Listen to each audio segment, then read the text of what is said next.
his State of the Nation address. Of course, like we said, SONA, of course, goes by plenty of tradition and protocol. So there is a lot that we will not be seeing, but there is also plenty that we will be seeing as well. President making his entrance from the side entrance straight to the rostrum, and Senate President Tito Soto and House Speaker Alan Cayetano will be calling the session to order. Please rise for the nation's prayer.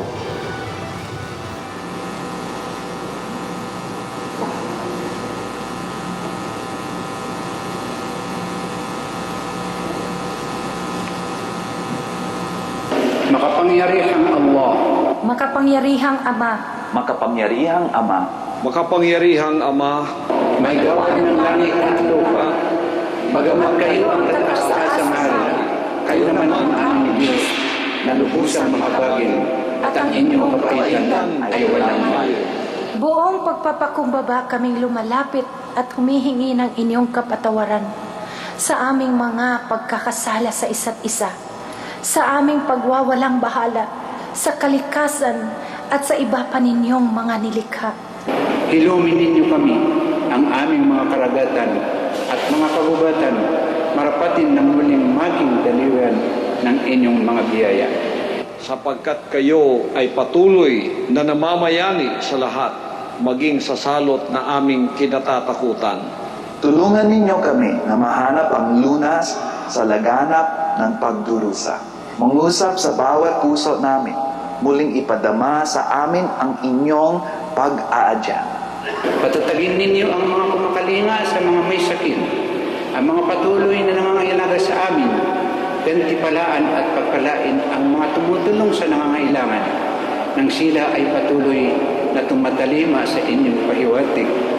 Itinatalaga namin sa inyong patnubay ang aming Pangulo, Mga namumuno sa pamahalaan at pribadong sektor, Pagbuklo rin kami sa pagharap sa mga hamong darating. Nang may pag-asa at katatagan ng pananampalataya. sa dulot ninyong laya at tagumpay. sapagkat kayo ang aming dakila at kaunahang Panginoon, at ang inyong baharian ay walang hanggan. Ipinagkatiwala sa inyo ang aming bayan, sa inyong pagmamahal, hinihiling ang aming kaligtasan. Siya nawa. Please remain standing for the singing of the Philippine National Anthem.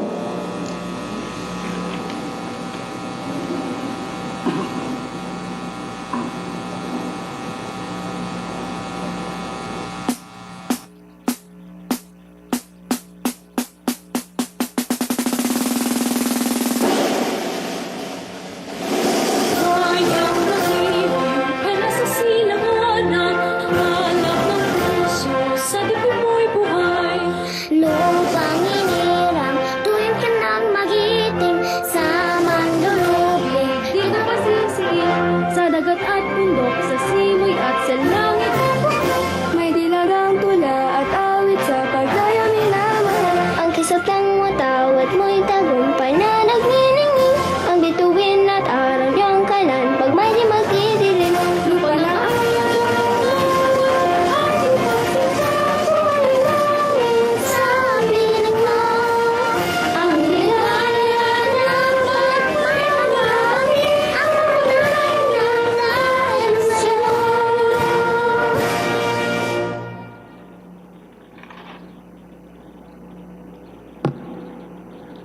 Ladies and gentlemen, honorable members of Congress, the President of the Republic of the Philippines, Rodrigo Roa Duterte.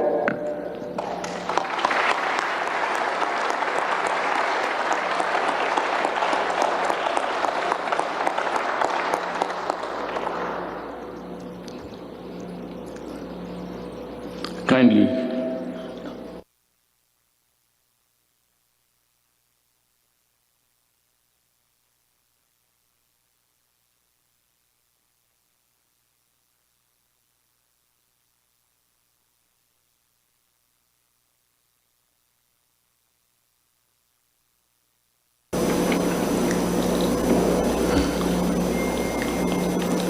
Senate President Vicente Soto III, and the honorable members of the Senate, House Speaker Alan Peter Cayetano, and the honorable members of the House of Representatives, Vice President Maria Leonor Robredo, former Presidents Joseph Ejercito Estrada and Gloria Macapagal Arroyo, Chief Justice Diosdado Peralta, and the Justices of the Supreme Court, His Excellency Muntar Mahfoud Salim Almantre, and the esteemed members of the Diplomatic Corps, Executive Secretary Salvador Mindaldia, and the members of the Cabinet, mga mahal kong kababayan.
Put their lives on the line to serve the people and country.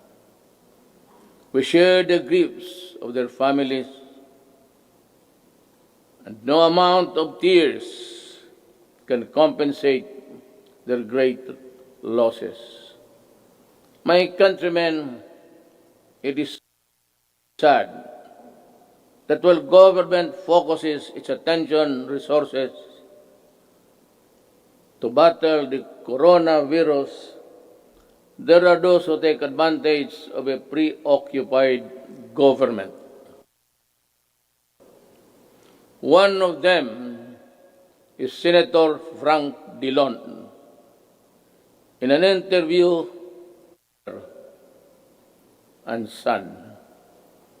This happened after the Committee of Franchise voted 70-11 to deny the grant of franchise to ABS-CBN. Obviously, he was defending the Lopezes, that they are not oligarchs. Great wealth enable economic elites and corporations to influence public policy to their advantage. Media is a powerful tool in the hands of oligarchs like the Lopezes, who use their media outlets in their battles with political figures. I am a casualty of the Lopezes during the 2016 election. The dealers and purveyors of illegal drugs, hiding in the shadow of COVID-19, have stepped up their activities. The amount of shabu valued at millions of pesos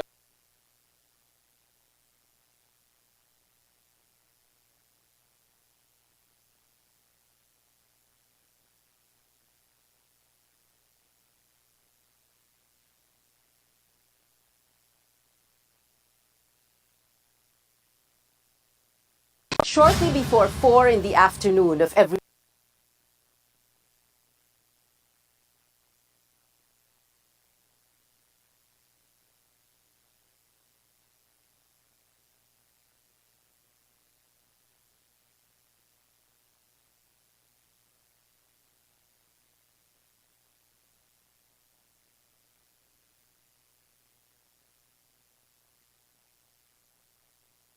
financial and material assistance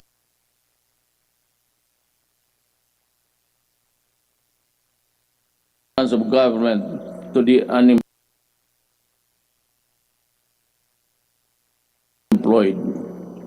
the mouths of the babes.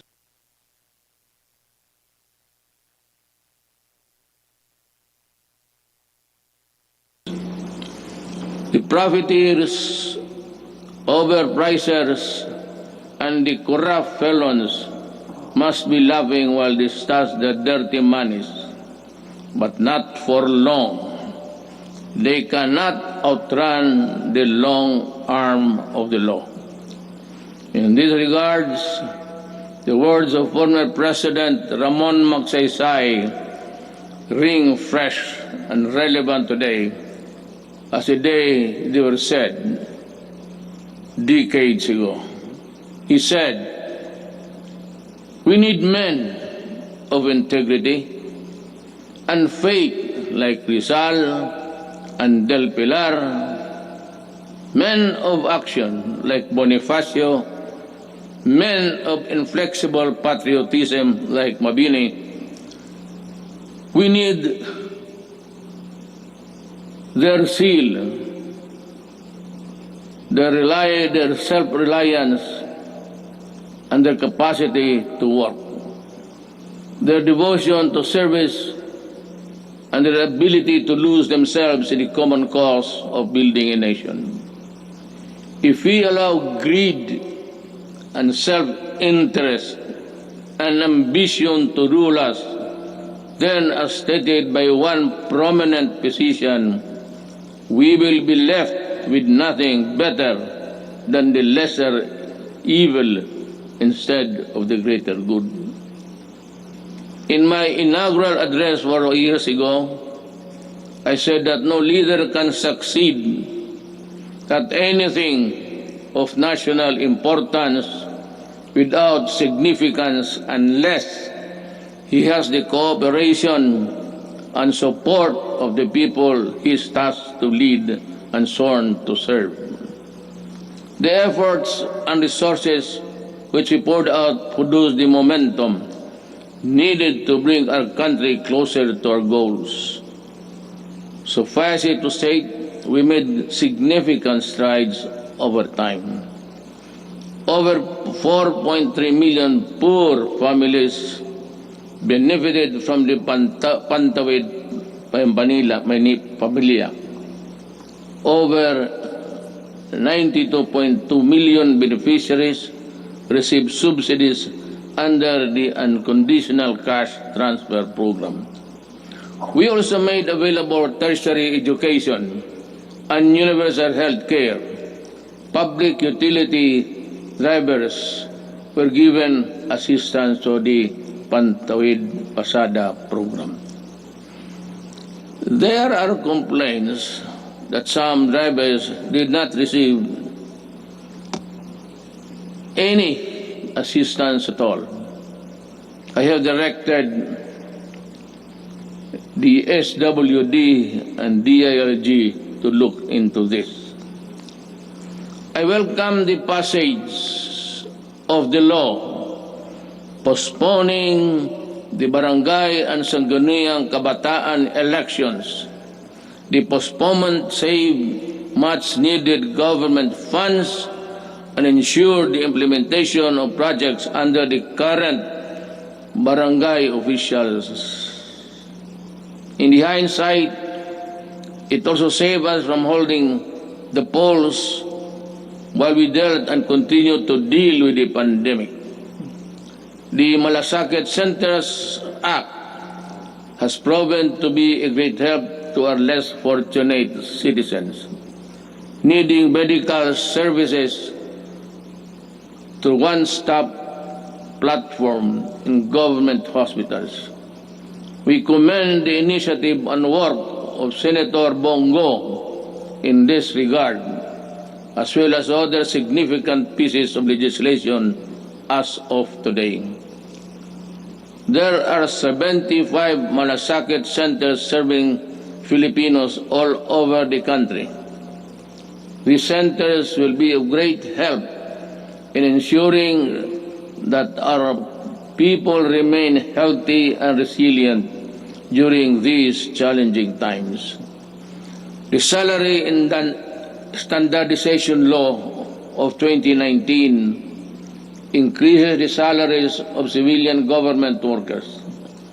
I hope that this law will inspire our government workers to perform better and encourage young, brilliant citizens to join public service.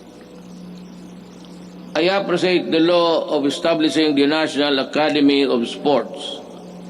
We can now give our deserving student athletes the training and the support they need to excel in their chosen field of endeavors.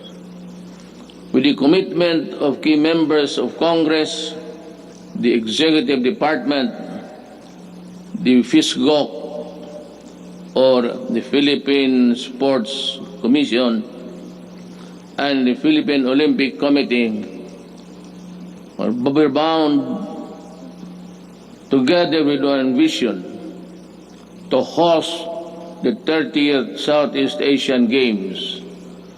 Our athletes prevailed. More than that, we fostered pride, patriotism, genuine sportsmanship, and camaraderie in our South Asian brothers and sisters. Indeed, we won as one. To our business community and the general public, we assure you that the landmark ease of doing business and efficient government service delivery act has been gaining momentum. We are closer to eliminating over-regulation in government services. Frontline processes, including consular services, processing of building and business permits, and the services of overseas Filipinos and seafarers were streamlined. Passports and driver's license validity were lessened to ease the burden of the public. We received a BBB plus credit rating despite ASEAN credit rating downgrades and negative outlook revisions worldwide.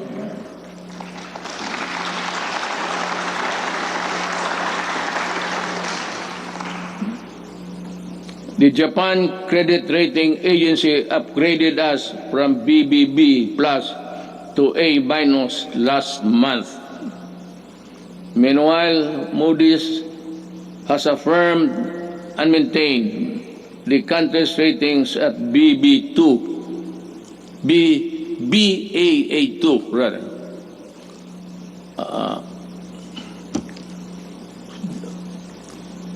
To understand, because with the light I have mine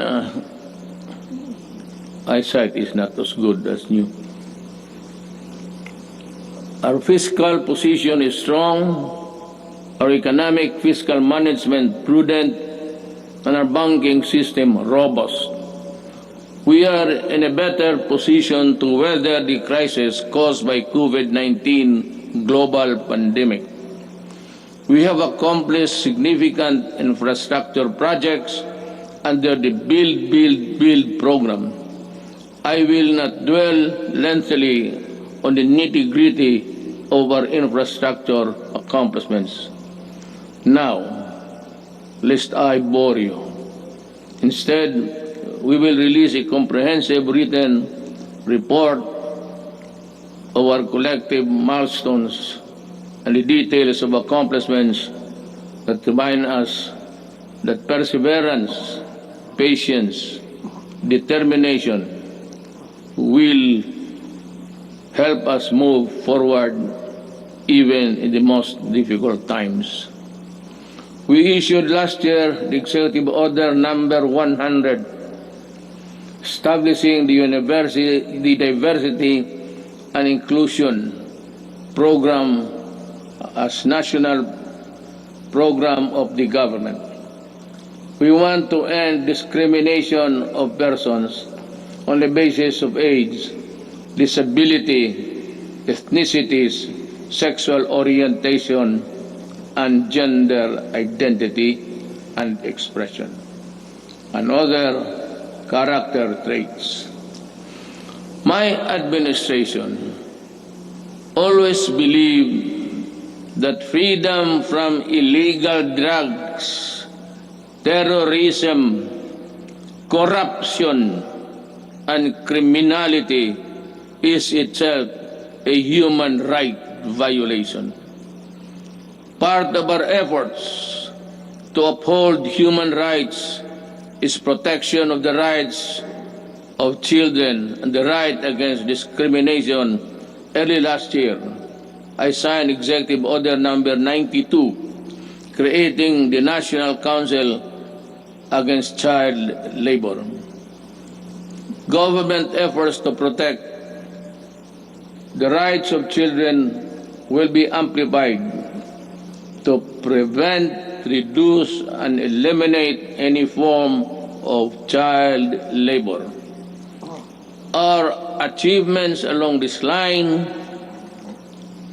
will have been extolled by an overwhelming number of fellow member states in the UN Human Rights Council during its recently held 44th session last June. Rest assured that we will not dodge our obligation to fight for human rights. My countrymen, there are lessons to be learned from the coronavirus pandemic. It jolted us to realize that gains made after spending so much planning, effort, cost, and time could diminish considerably and quickly for reasons beyond one's anticipation. That it is much easier to destroy than build. That in a crisis of national proportion that affects every aspect of human life, government needs to have the support and cooperation of the people if it is to succeed in battling the cause of that crisis.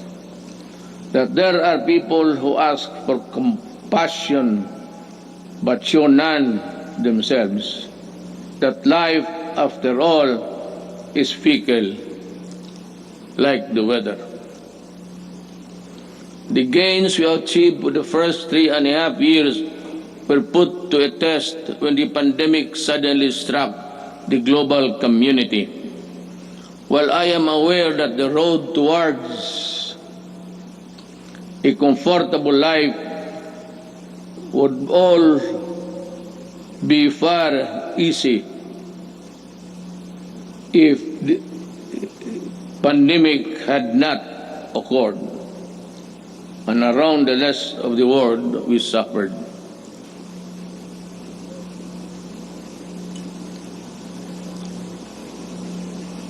The global scale and socio-economic impact of COVID-19 pandemic has been unprecedented.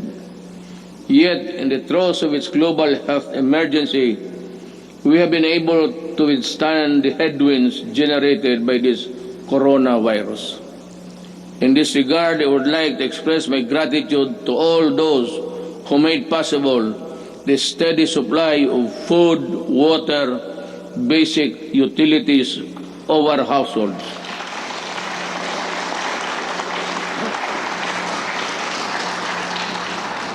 And the provisions of basic social services and financial assistance to our people. Our profound gratitude goes to everyone who helped keep our country's food supply chain running. The valiant soldiers, policemen, and security guards who kept peace and order in our community. The dedicated personnel who kept our essential establishment operational. You showed us kindness and selflessness. You gave us strength. You risked your own lives to serve the greater good in keeping the Filipino spirit of bayanihan. .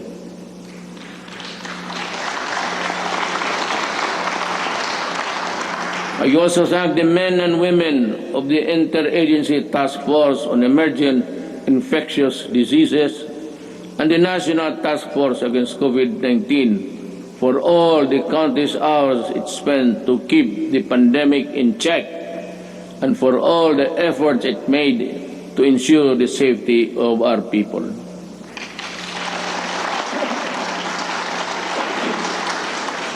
Let me also recognize the efforts of the local government units that step up and initiated their own response measures to contain effects of COVID-19 and its impact to their constituents have been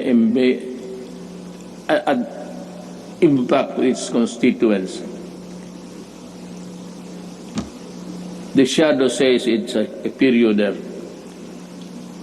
I know exactly the difficulties you are undergoing. I pray that the officials of each LGU in our country, from the barangay to the autonomous regions, would set aside partisan politics and selfish interests to do what is right and good for all. Likewise,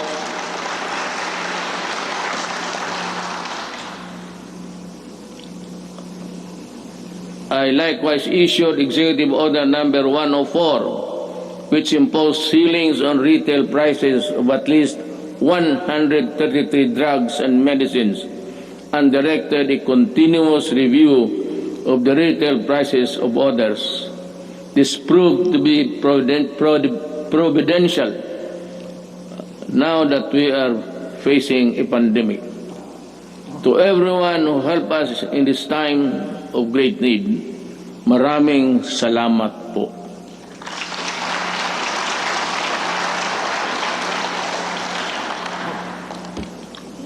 Let me say that the strength of a nation rests in the hands of the people acting as one with government.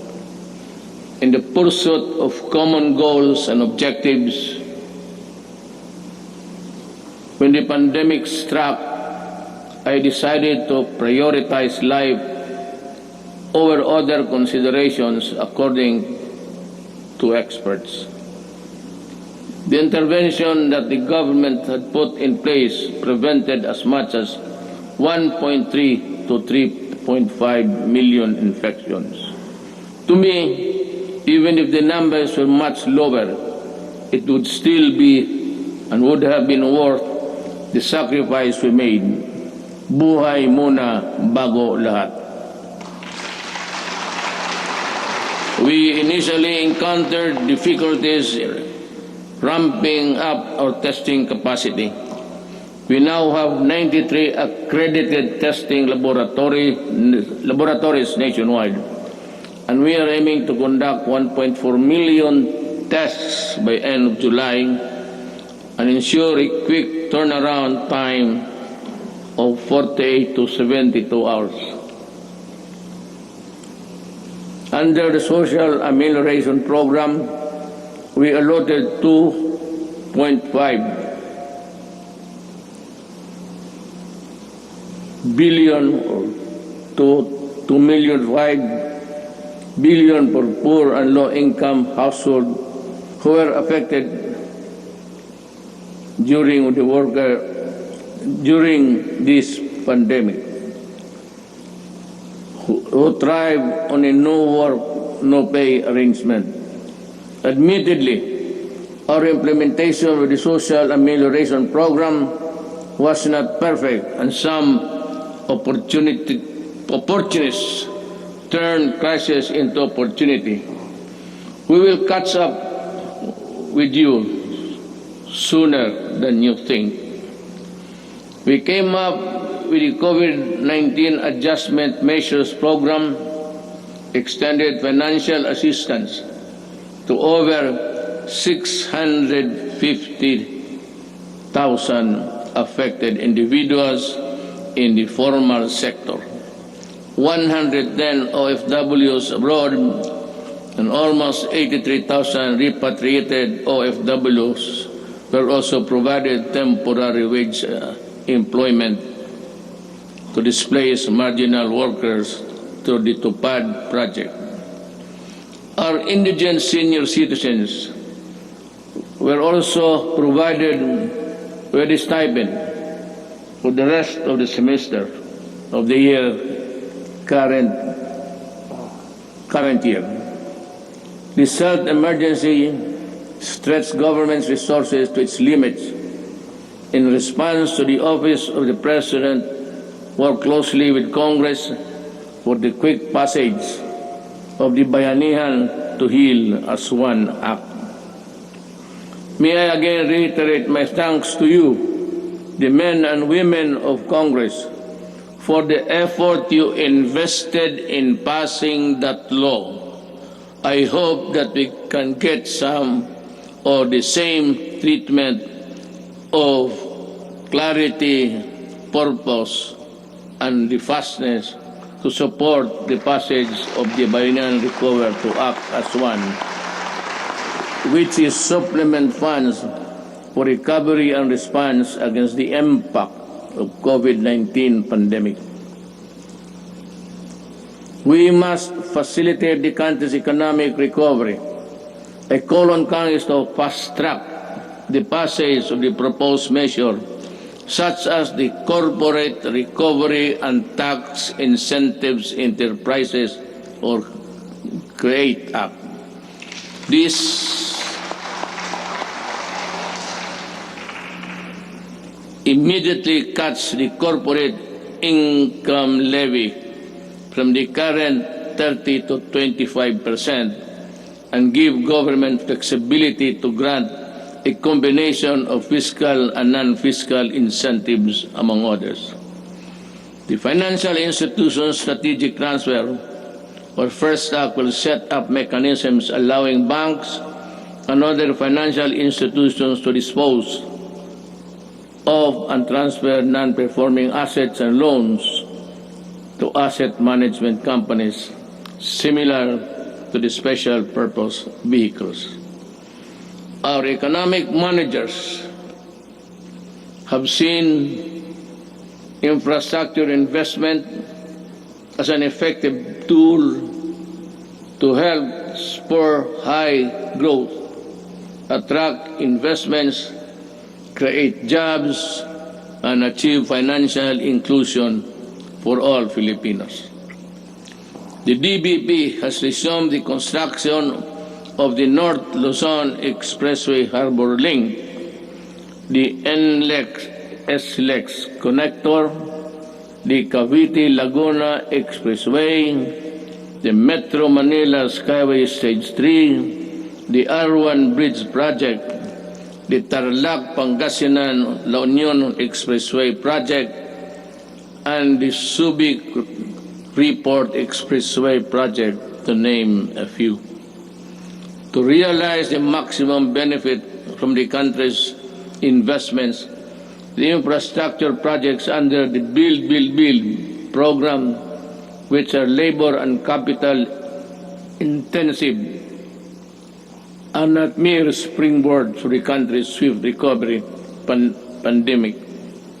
They are economic benefits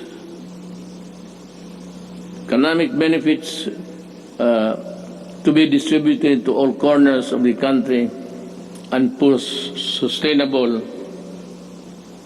stability in the urban centers, particularly Manila.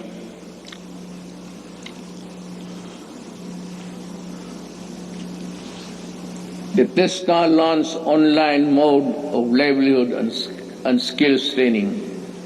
There are 71 free online training to help upskill trainees for the right opportunities. I asked TESDA to come up with special training programs to retool our OFWs so they can find employment opportunities here and at home.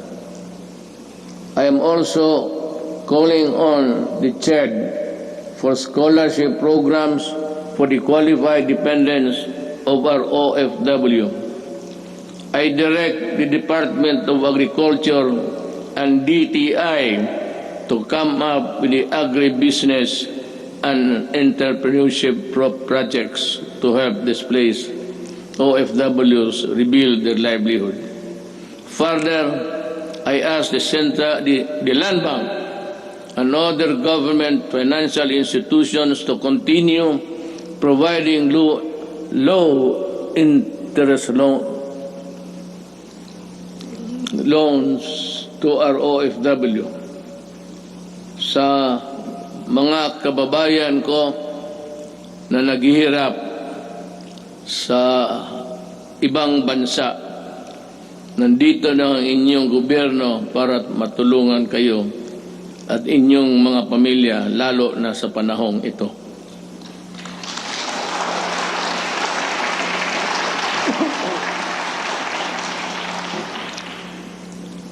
The government will intensify its efforts to help businesses, especially micro, small, and medium enterprises, or MSMEs, by providing responsive government assistance and services capitalization and business operation support as we adapt to the next normal.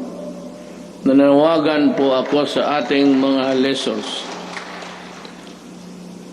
Nanawagan po ako sa ating mga lessors. Malasakit at bayanihan po ang sana ang pairalin natin ngayon. This is not the time to drive away laces. During normal times, they were the primary source of your income stream. Now, it's time to be fair and compassionate. Come up with an amenable arrangement with your tenants. Huwag po natin silang pagtabuyan, tanggalin ang tubig, kuryente at bubong. Commercial establishments are requested to give grace periods to allow deferment of payments, especially for MSMEs that were forced to close down during the quarantine period. Let us help them recover.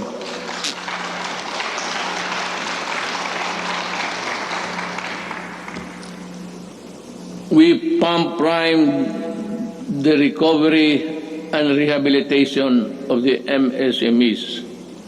The DTI to the Small Business Corporation set up the Philippine 1 billion COVID assistance to restart enterprises or CARES program to provide zero interest loans for MSMEs affected by the pandemic as of July 10, 2020. Over 2,600 loans applications worth more than 182.5 million have been approved. We are optimistic that this initiative will help our MSMEs stabilize and recover from their losses.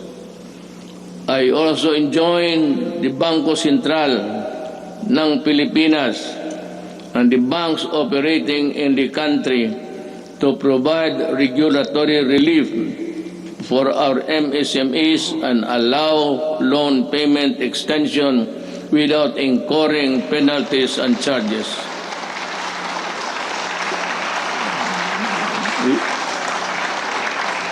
We need your help to prevent the collapse of companies saddled with accumulated amortization and payables caused by closure of their businesses at the height of the strict quarantine periods.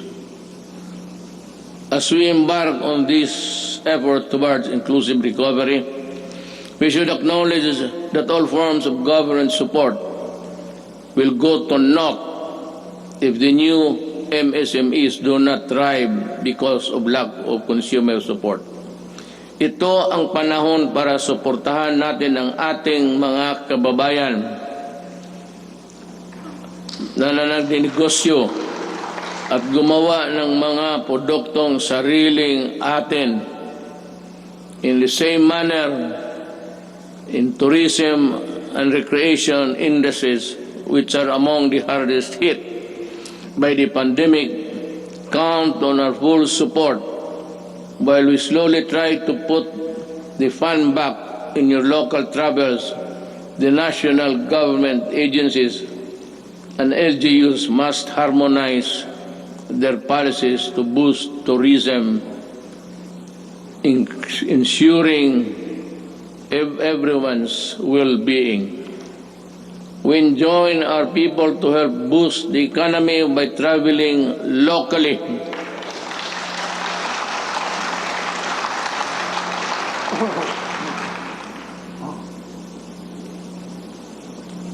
Local na lang. Once the necessary system are in place. The DOST offers its enterprise technology upgrading program to enable businesses to access training that will help them transition to online and contactless operation. Now more than ever, we need to protect our consumers. I direct the Department of Trade and Industry to ensure the empowerment of Filipinos on consumer rights and coordinate strategies between public and private organizations in building a fair, safe, resilient, and sustainable economy. There are welcome developments for commerce and industry, but major economic activities take place in borderless environment with the meager regulatory controls. They expose consumers to various risks related to security, data, privacy, and misrepresentation.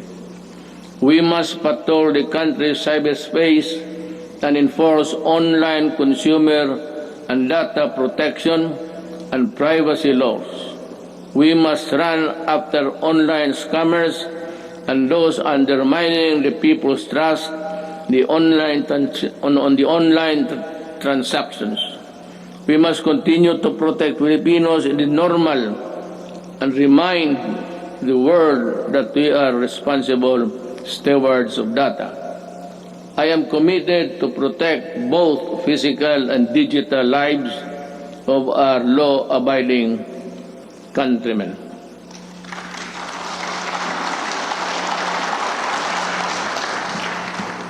The national government shall lead the way in our transition to online systems. I reiterate my call for all government instrumentalities to implement systems that shall make physical queuing a thing of the past. Panahon na para mawala na ang pila, para mapagsilbihan ang gobyerno ng walang kahirapan para sa tao.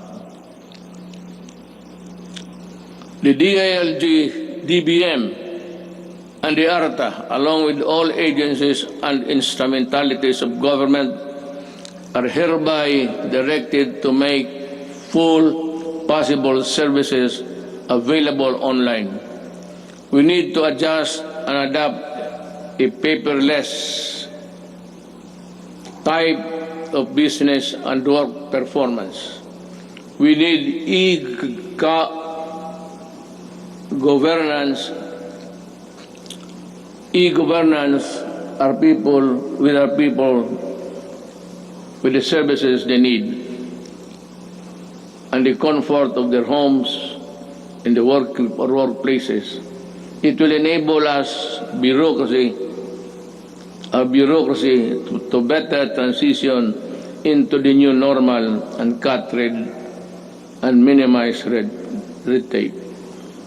Until the COVID-19 vaccine is available, I will not allow the traditional face-to-face teaching or learning unless the risk of exposure to the sickness are eliminated I cannot and will not put to rest the health and lives of our students and teachers. About 2 weeks ago, I seem to have said that I would allow the face-to-face classes to resume.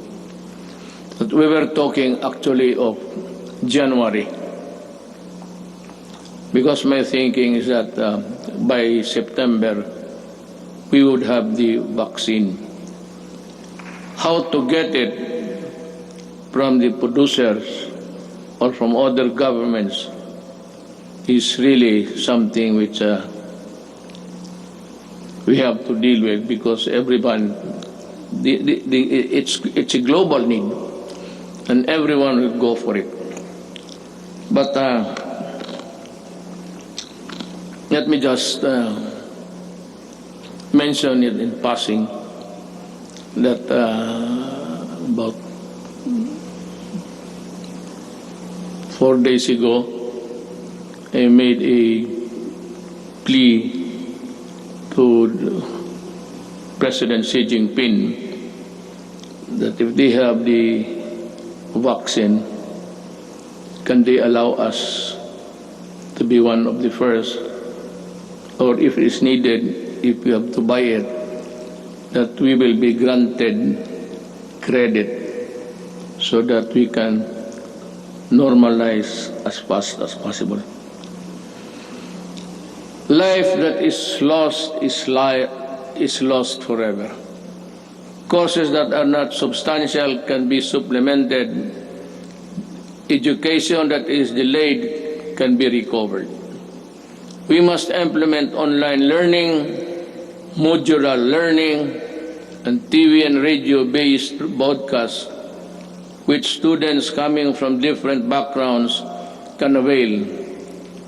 DepEd will provide the printed modules for those who cannot afford online learning.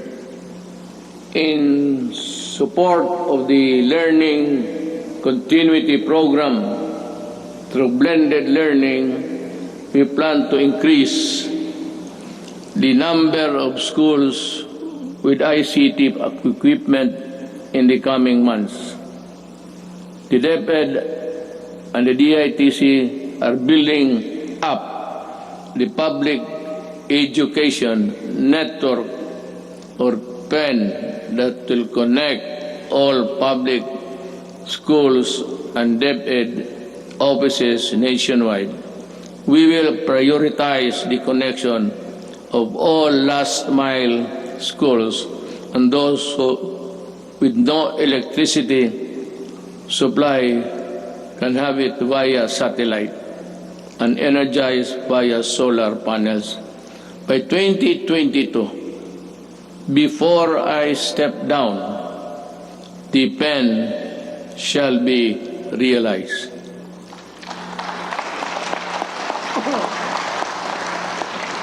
I'm referring to the program. I will do it. TV frequencies reverted back to government for whatever cause or reason shall not be used exclusively to the exclusion of other persons or other dummies to cope up with the demand of the next normal. This will be used to provide uninterrupted quality education to our children in our shift to e-learning. I am directing Secretary Guevara, Secretary de la Peña, and Secretary Onasan, in collaboration with Secretary Briones and Secretary Avisado, together with Secretary Dominguez, to come up with an integrated program and implementation mechanism to ensure that these TV frequencies are fully utilized by government through the facilities of the PTV4 for the utmost benefit of the Filipino people.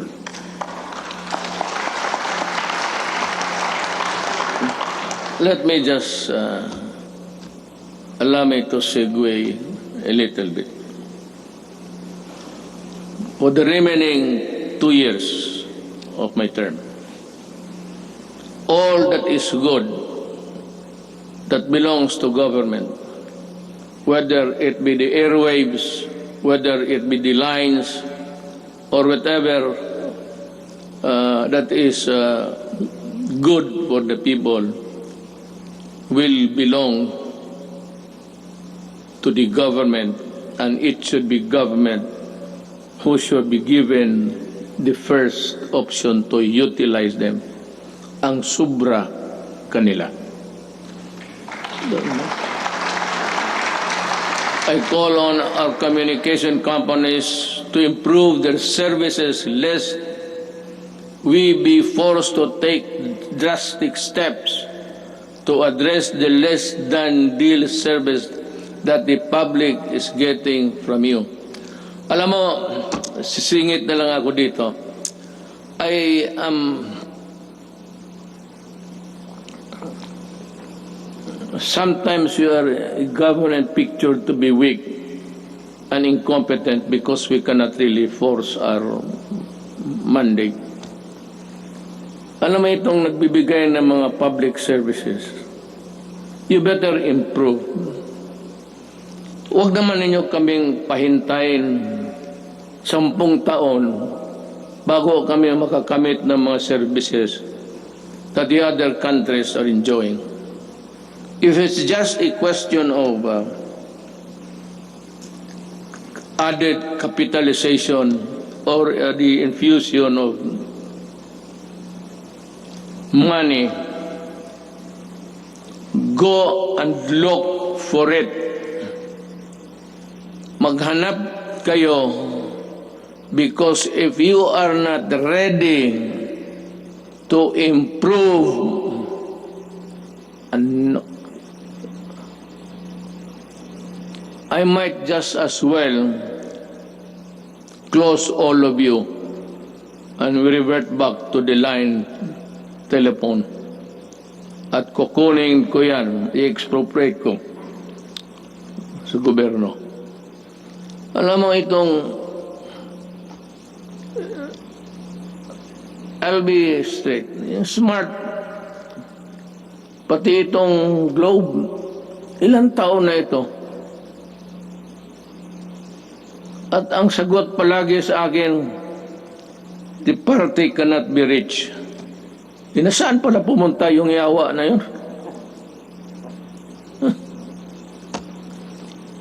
Eh kung gano'n lang naman ibigay niyo sa amin, we are a republic, a sovereign country. Bear that in mind, because the patience of the Filipino people is reaching its limit. At I will be the one to articulate the anger of the Filipino people. And you might not want what I intend to do with you. Kindly improve the services before December. I want to call Jesus Christ to Bethlehem. Better have that line cleared.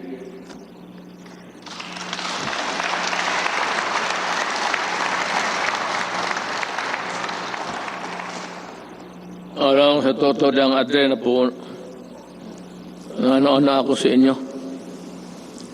I have been a citizen of this country and parang nilalaro lang ninyong, kayong may pera. Puta. May pera kayo? Negosyo kayo. Wala kayong pera, putang, umalis kayo dito.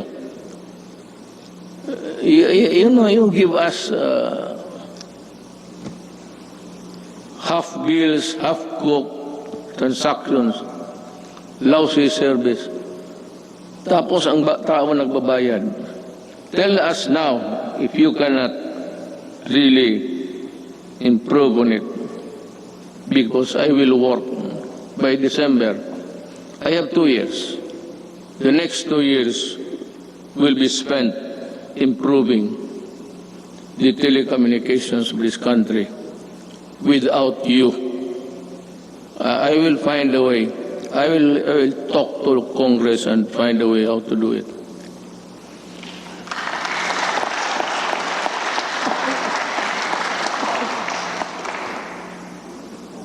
Last year, I said that distributing economic business activities is imperative to our country's sustained and equitable growth. Today, I reiterate that statement. I issued Administrative Order Number 18, directing concerned agencies to strengthen the development of special economic zones in areas outside Metro Manila. I also issued Executive Order Number 114 to institutionalize the Balik Probinsya Bagong Pag-asa program. This consolidates and refocuses existing economic and social welfare programs, activities and projects toward the countryside. It is also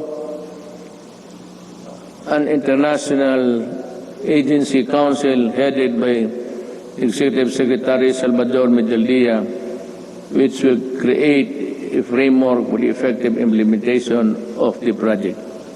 Kung hindi ninyo ako naiintindihan sa sinabasa ko, mas lalo ako.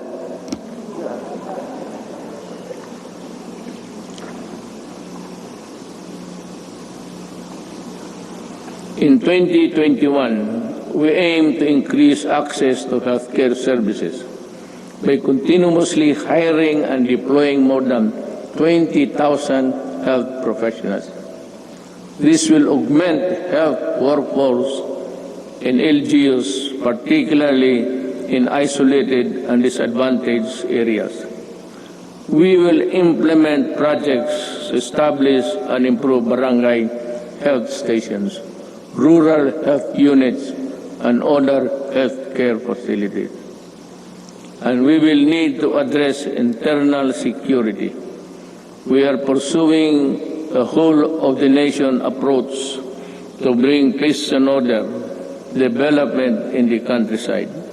We need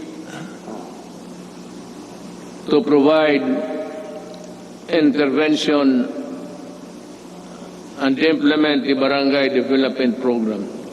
This will provide cleared and threatened communities.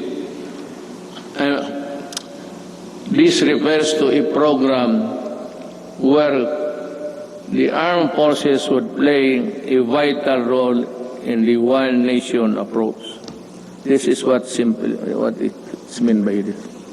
And that every agency of the government, including the armed forces of the Philippines, should participate. And I am aware of the skirmishes and the assassination of our soldiers. And I said, correct this so that we can proceed with the barangay implementation as fast as possible. We have made significant strides in the past 4 years, but we need the support of local government leaders. We need your help to implement the barangay development program. Certain sectors expressed concern when I declared martial law in Mindanao and its extension 3 times. But 2019 ended without my office requesting any further extension. Martial law in Mindanao ended without abuses by the civilian sector, by the police, by the military.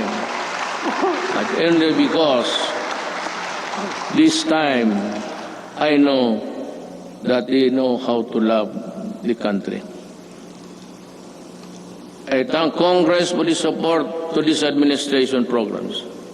Congress has been very productive, but much more remains to be done. You know, actually, my speech, if we followed it carefully, it's all a plea to Congress to do this, to do that, to make a law or craft a whatever. And this one, I strongly urge Congress to pass a law establishing the Department of Overseas Filipinos, solely on addressing the concerns of Filipinos abroad and their families. I reiterate the swift passage before this. Kawawa kasi itong ating mga overseas. If it's only an office there in the Labor Department, they are overworked or for whatever reason, their needs, their pleas are not really attended to with dispatch and with care. Yung OFW, pati itong ano ngayon, ito yung sinabi ko kanina, I will go for it. We will need it to help them. I reiterate the swift passage of a law reviving the death penalty by lethal injection for crimes specified under the Comprehensive Dangerous Act of 2002. I did not hear so much clapping, so I presume that they are not interested.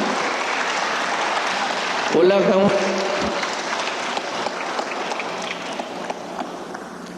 Someday I'll tell you the story of what happened to the Philippines.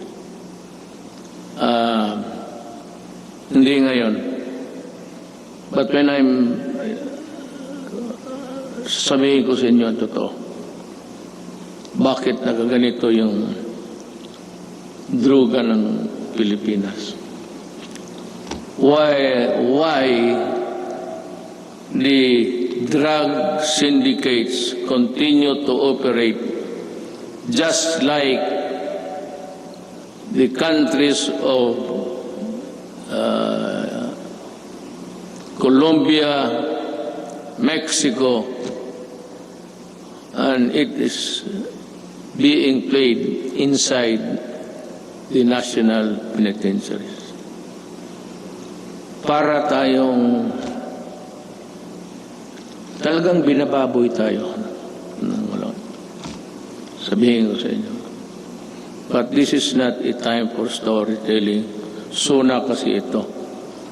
So, dito na. This law will not only help us deter criminality, but also save our children from the dangers posed by the illegal and dangerous drugs. May I be allowed with the indulgence of the body?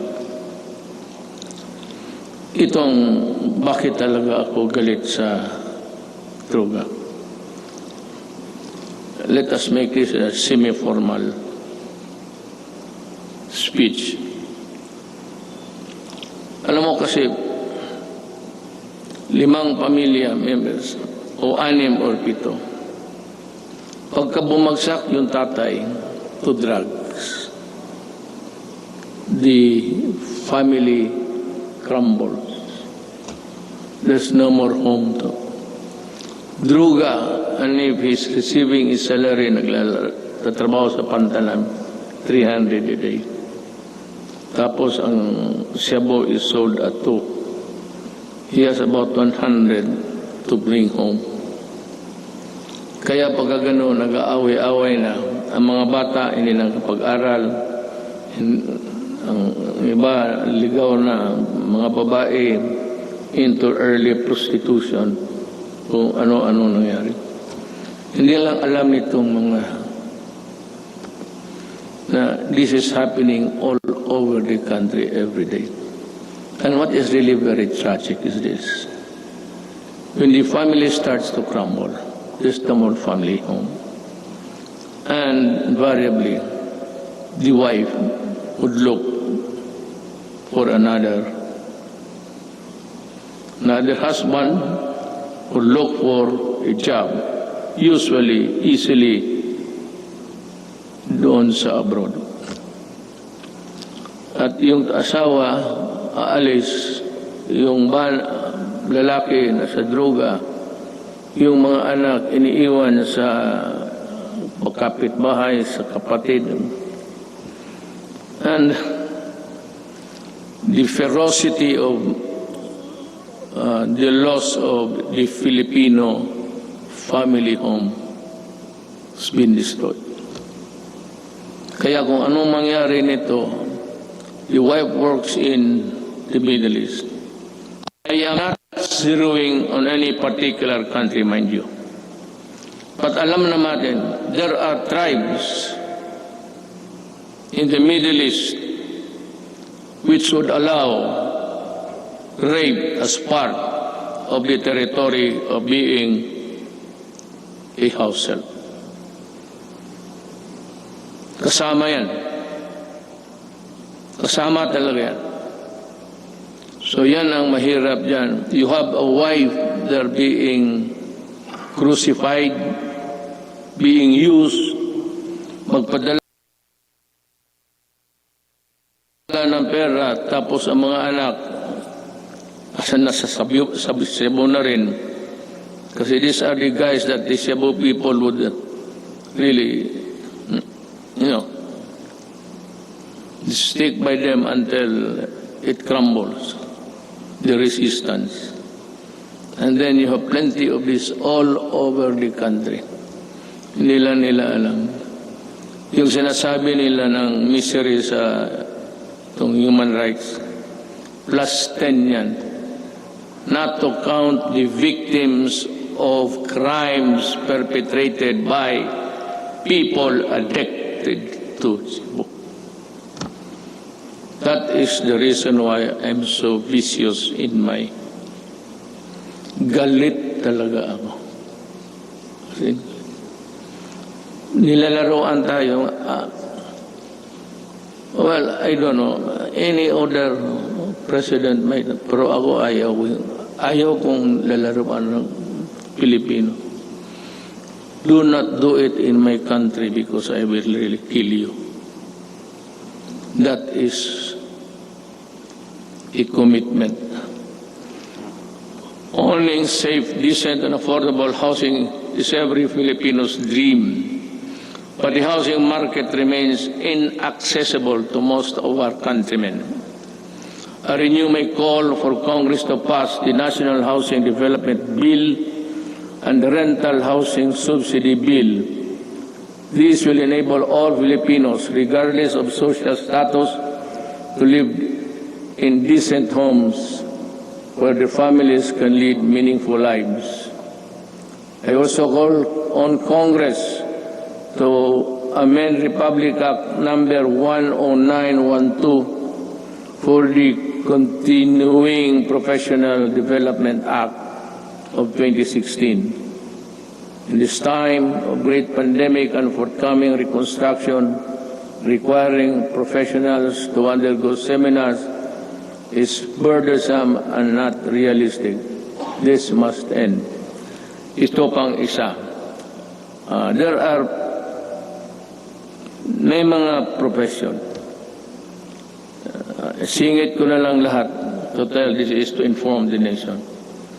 May mga profession na they would require, I think it's the nicest, they would require them to come to Manila to retrain and for another round of expenses. Itong mga seminar na ito dapat mahinto. I don't know in other provinces, but during my time sa barangay expeditions ng mga opisyal, hininto ko rin yan. And which reminds me, I will act on this also in due time. We hail our health professionals as heroes. Now is the time to pass the Advanced Nursing Nursing Education Act and the law instituting the Medical Reserve Corps. COVID-19 will not only be the last pandemic. We need to create National Disease Prevention Management Authority to better respond to future outbreaks. We count on Congress to full support. You can just let it remain for a while in the Department of Health kung wala pang pera, but you have to expand the services. It would also entail a little bit of money, but not really as much as expensive when you set up a department. In the long term, we are looking into the creation of the National Disease Prevention and Management Authority to better prepare for the pandemics, protect lives, and allow development to proceed even in the worst of times. We are counting on the full support of Congress for this critical, important endeavor.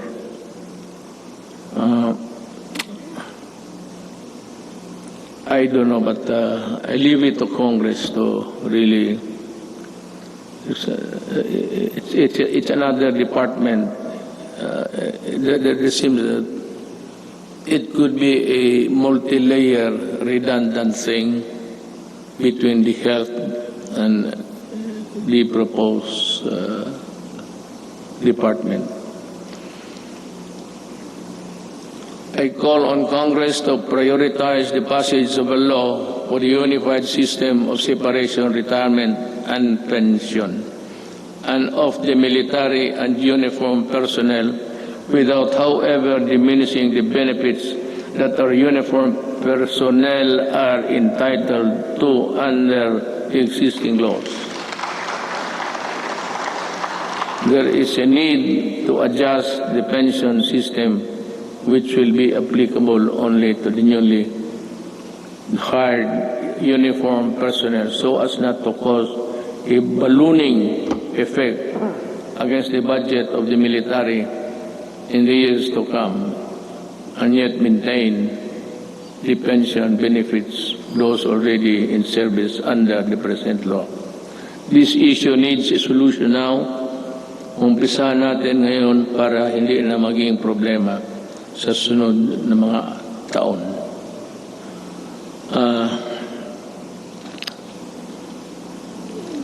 I want to, one of the, this is not politicking, I am not running, I cannot run anymore. Yung dinoble ko yung sweldo ng police pati army, it was really a clarion call para for them also to have a decent life and that they're able to get the things which ordinarily cannot be reached by any government employee. Ang akin doon is yung corruption. That maybe it might be a vain attempt, but maybe dagdagan ng sweldo para it would be a hedge against corruption. We must also modernize the Bureau of Fire Protection and the Bureau of Immigration with urgency. Alam mo, sa Davao, and if you go there, I can show you.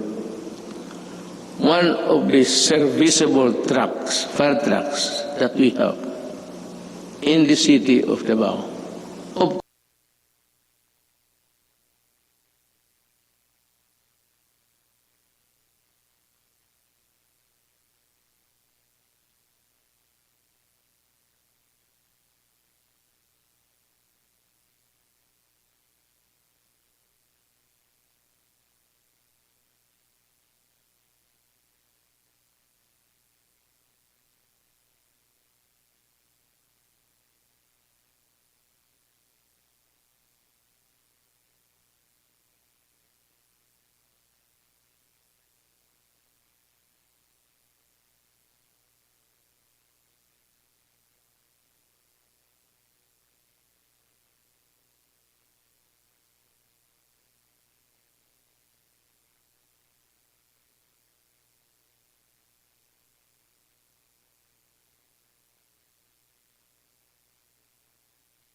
Shortly before 4 in the afternoon,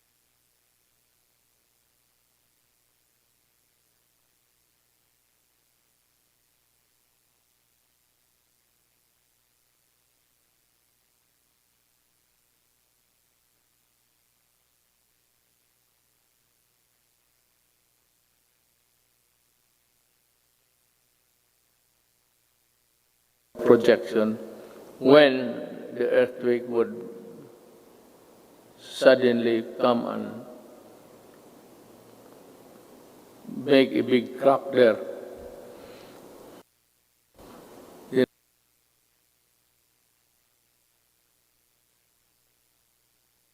natin alam talaga.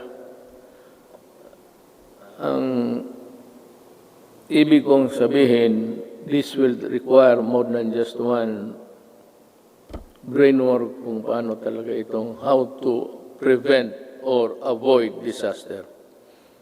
It will be, by the way, just before starting, I was tempted to say it, pero SONAs that I will deliver. Nakita ko yung page pagbigay sa akin, yung ibang input akin, pati yung iba lahat. Ang nangyari po, binalik ko sa kanila. Make it short. Pagbalik sa akin, mas makapal na. Nandyan na ngayon. Ito na ngayon. The responsible extraction and equitable distribution of natural resources remain among my non-negotiables. I reiterate the need for the passage of a national Land Use Act, which has been pending for decades. Pakisilip lang ho ninyo yan. For the rest of my term, I hope to see concerted efforts in protecting the environment. The rehabilitation of Boracay Island showcased our resolve to safeguard the environment.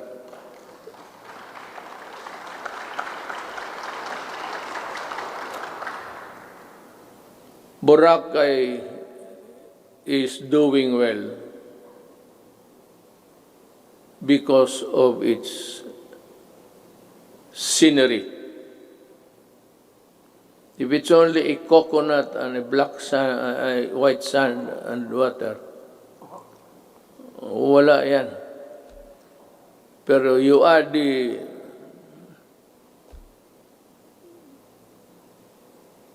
visitors there, then it becomes a very tempting destination.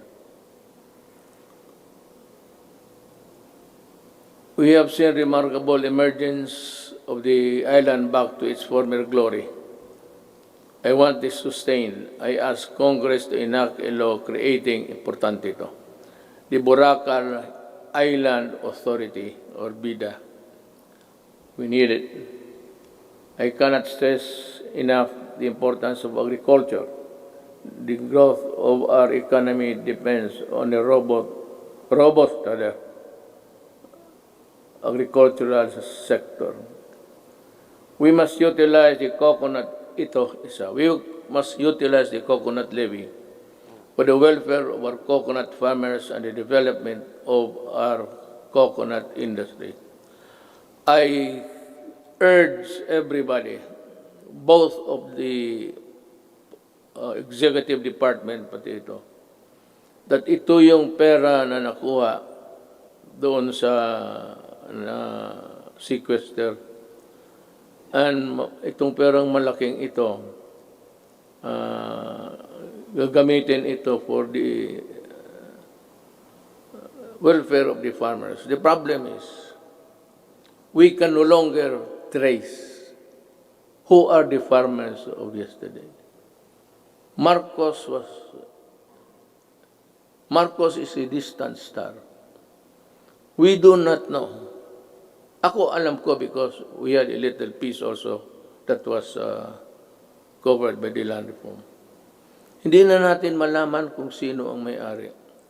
So I think Congress should look again and try to sort out how best the money can be utilized. I will not make any suggestion, but I leave it to Congress to decide what to do with it.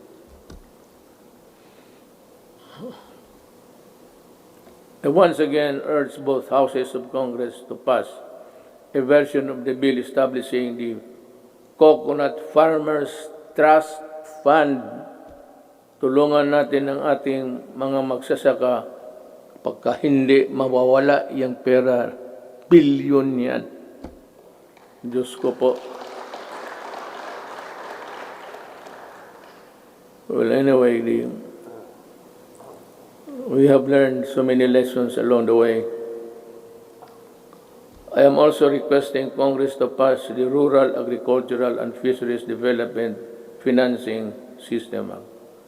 We aim to provide adequate, accessible, and affordable food for every Filipino through the Plant program. After the build, I think this is easier to achieve. A few good men, few good regional directors, DAR, and dedicated workers down below could make this thing a success. Mas madali ito kaysa build. Ito plant lang eh. It is more of how you try to convince the farmers to cooperate government for their benefit. This 66 billion agricultural stimulus package will help the agricultural and fisheries sector recover. I hope so. We need to build trust and confidence in online transactions, stronger protection on online consumers, and enabling measures for online business needed through the enactment of an Internet Transaction Act. This is very good.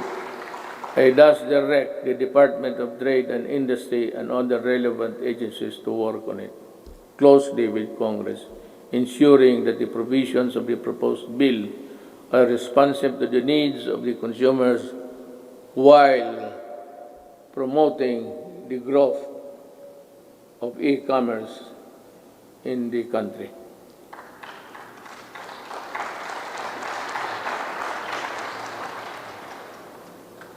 If you are tired of clapping, you just say so I can make a shortcut. Pabilisan lang. On the path of better governance, we travel with other partners, both old and new,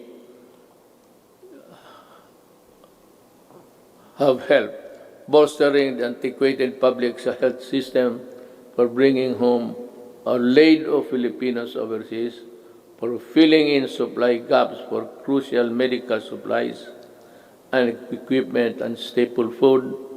For these and many more, the Philippines thanks all friendly nations. We will never forget your kindness and your timely support. Within ASEAN and beyond the Philippines, we will continue to work with partners to address global perils and ramp up cooperation to secure for our peoples greater peace, progress, and prosperity. The Filipino nation claims its rightful place in a community of sovereign states. Thus, we will continue to pursue an independent foreign policy. Let me be very clear about this. May I cut my prepared speech? Alam mo, I read little over 3 weeks or last month na the Americans intends to go back to Subic. I'll just put on record my thoughts. I have nothing against America. I have nothing against China. But if you put bases here, you double the spectacle of a most destructive thing. Just like Manila during the Second World War, during the retaking of this city, one of the most devastated cities in the world. Ay ang maglagay-lagay ka ng base at this time. This will ensure if war breaks out, because there would be atomic arsenals brought in. This will ensure the extinction of the Filipino race. We work without fail to protect our rights in the South China Sea, neither beholden nor a pawn to anyone. We broaden the boundaries of Philippine diplomacy. We build productive ties with everyone willing to engage us on the basis of equality and mutual respect. And we redefined our relationships with our most important partners, placing the country in a far better position to advance our interests in an evolving regional order and emerging global problems. Now,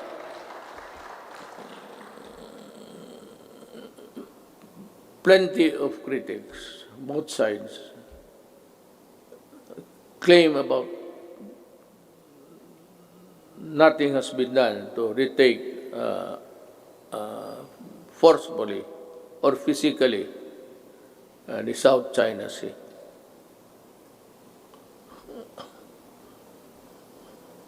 Alam mo, unless we are prepared to go to war, I would suggest that we better just call off and treat this, I said, with the diplomatic endeavors. China is claiming it. We are claiming it. China has the arms. We do not have it. So, it's simple as that. They are in possession of the property. You remember the property, your lawyer, property rights. They are, it has nothing to do with the Philippine laws on property. But it's akin to, they are in possession. So what can we do? We have to go to war. And I cannot afford it.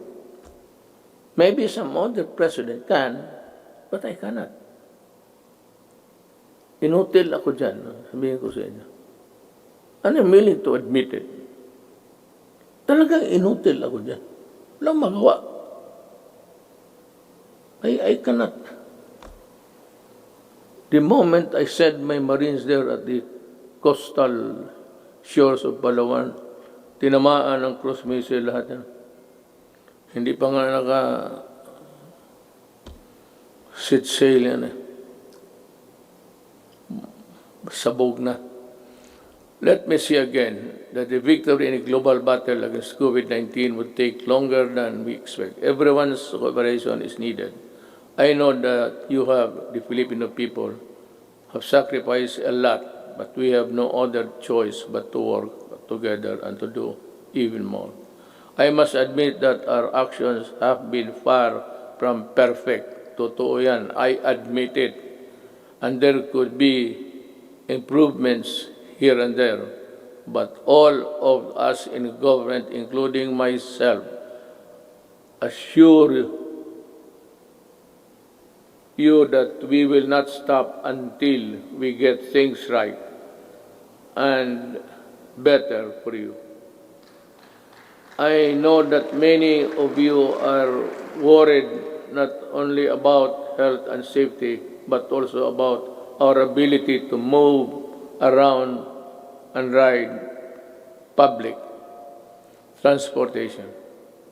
The depletion of your savings due to the rising cost of goods and the loss of your incomes due to uncertainties in your jobs and livelihood, I assure you that your government will address squarely these problems and challenges to overcome them and proceed to a new normal. Marami ho talagang mawawalaan ng those for a middle income. They buy a car on installment basis. You cannot keep up with the amortization. You lose it. You lose the car. And you are forced to ride on public utilities. Concomitantly, didiretso rin itong mga kriminal na rarami at crimes will increase. But let me assure you, for as long as I am president, there can never be a runaway crime in any of our cities. Hindi ako papayag. I can assure you, we will remain peaceful. Relatively peaceful. Hindi naman very peaceful. Pero kung sabihin mo na kagaya ng hold up dito, hold up, alam naman nila kung anong mangyari. You know what will happen to you. I am addressing myself to the criminals. You commit hold-ups, you commit rape, you commit all sorts of things, and you harm the public, then kaaway mo na ako. Pag bumalik kayo sa dati, kagaya noon, patong-patong na naman ang patay dito. Sigurado, hahanapin ko kayo. Do not ever go back to your old ways. Maghanap na lang kayo ng anong trabaho dyan. Magtiis kayo. To open up the economy to pre-COVID-19 levels at this time is not an option because whatever good it can produce will only be gobbled up or be outweighed by the bad it will generate sometimes. Haste makes waste. The recent upsurge of infection, when you open little windows of resumption of business, is proof of that. I am happy that I have talked to you today. You know, in other places, they opened up too early, too soon. America is one. China, well, fortunately, it was arrested on time. China and the rest, for those who open up, and those who do not follow the protocols of at least the World Health Organization, they are suffering. And they have at least 140 deaths. And America, kukulang sila lahat. No nation on earth was really prepared for COVID. No amount of preparation because that kind of microbes visits about once every 100 years. Wala man yung mga tatay natin. What they suffered was Second World War. But tayo, we are not ready and therefore we will not gamble with the lives and health of the people. Certainly no one would want to end up in the negative side of the equation. Not me, not us. All I ask is that you continue to put your faith in your government and work with us in achieving what is best for the country and our people. Together, let us do Mahirap basahin kasi dito. The most that we can to ensure that is health, safety, and well-being of every Filipino, especially those severely affected, are taken care of.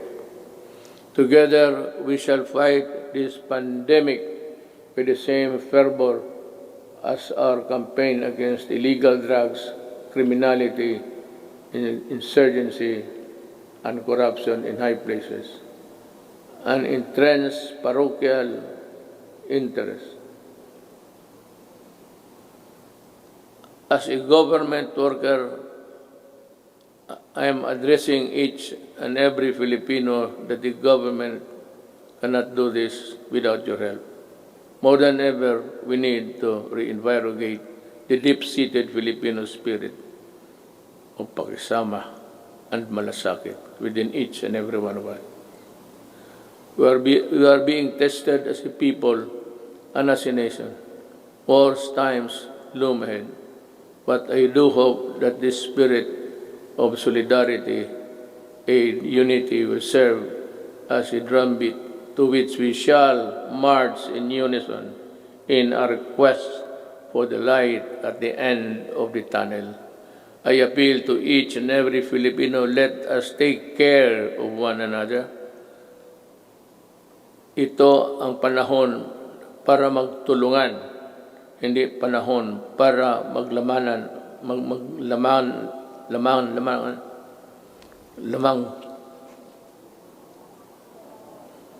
mamang dila ko.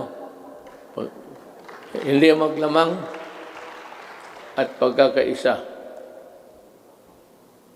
My faith in the Filipino innate patience, resilience, and determination to bounce back is unwavering.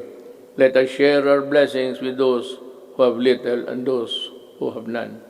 This is the time to bring out the best in us.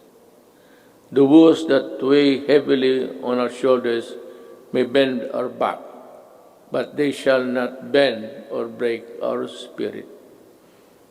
From the rubbles of adversity, a more resilient and stronger nation, built on bayanihan and pagkakaisa, shall rise. Together, we shall overcome. Before I pardon the time, but it was really the allotted time for my speech, I would just like to give a statement between us sa gobyerno kung hindi tayo nakakaintindihan. You know, Drilon extended, he was defended. I would like to ask Drilon, were you a part of ACRA when this contract of Ayala Water was being drafted? And why are you fumigating? Bakit kasi ikaw lang ang galit? Nasabi mo na dynasty. You are a hypocrite. You know that you cannot pass an anti-dynasty law. Ikaw nandyan sa Congress, ikaw ang mauna dito. But you know, to take it against me for protecting my country is something which I really resent. Alam mo, you describe using the dictionary the synonym ng mga oligarchy, kung ano. Then you proceeded to characterize everyone, every name, and then said that oligarchy is not bad at all, because not all oligarchies are bad. True. But ito, to my countrymen, the oligarchy that exists in this country is the oligarchy that existed during the Spanish time.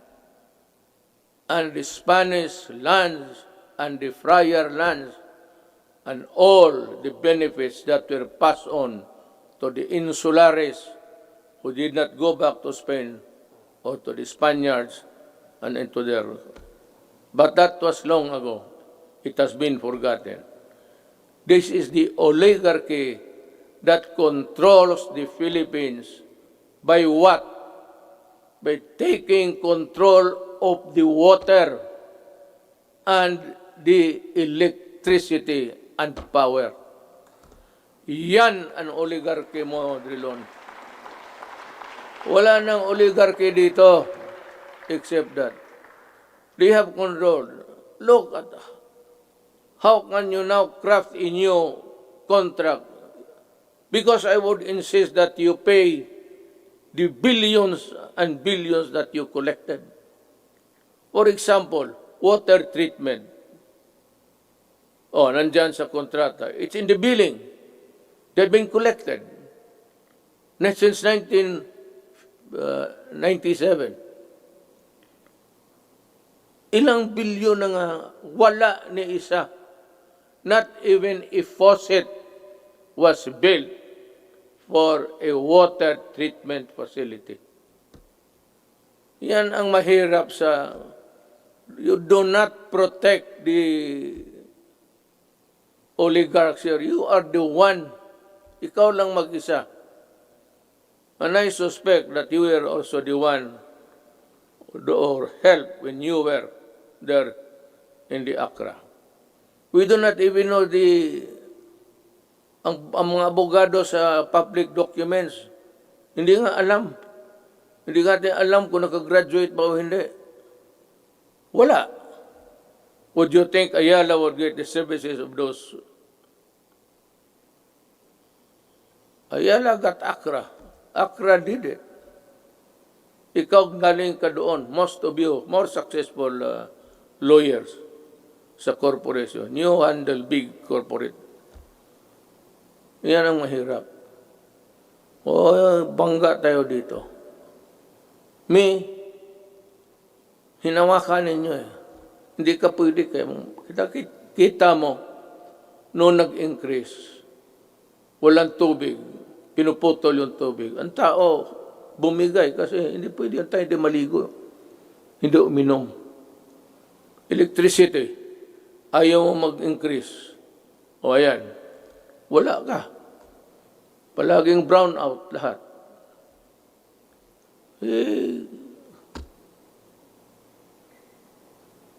I'm sorry, but I have to say this to you.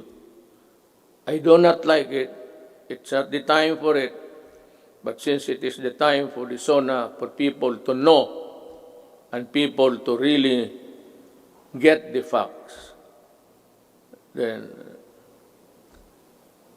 and the right of the people to be heard. Tayo na naman ang tao magsano. Hinawakan ninyo yung tubig, pati electricity. Yun ang oligarchy. Kaya ako sinabi ko noong kumpanya, corruption is not here. Yung mga customs, maliit yan. It's there upstairs. And I was really unprovidential. Dumating yung panahon na hindi ko hiningi. Then I saw the contract.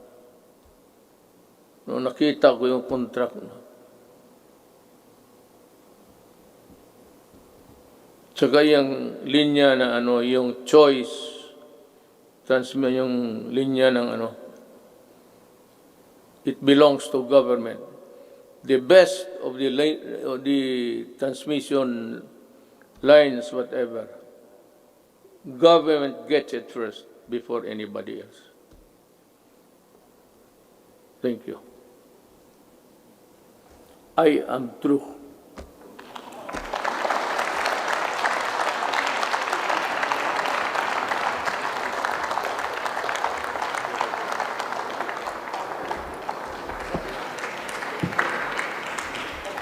On the part of the Senate, the joint session is adjourned. On the part of the House of Representatives, the joint session is adjourned.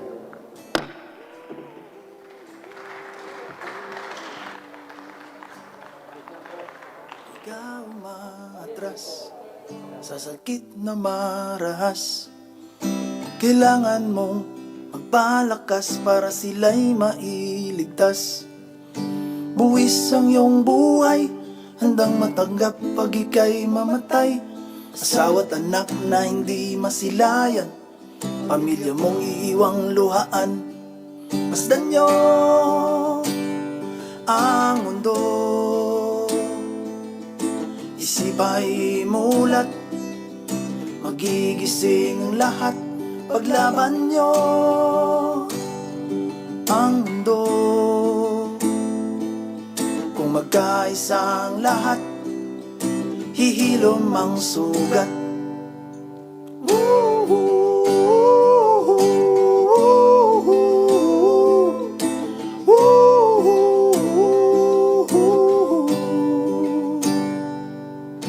Ikaw ang bantay sa lagusan, protektahan ng mga mamayan, di uubra.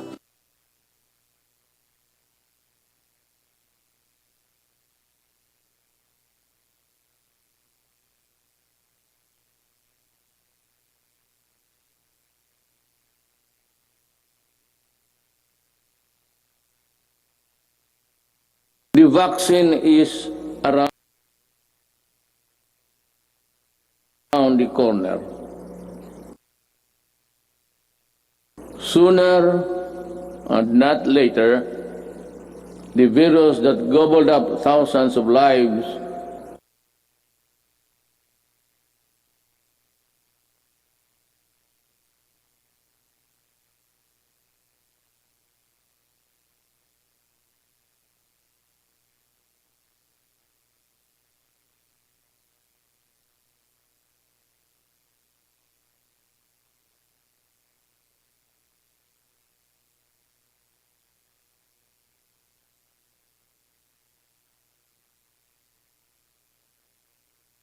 In 2017, it was a 2-hour speech that he delivered there at the Batasan. It is an hour and 41 minutes, relatively short, well, compared to the, well, hindi naman, 28.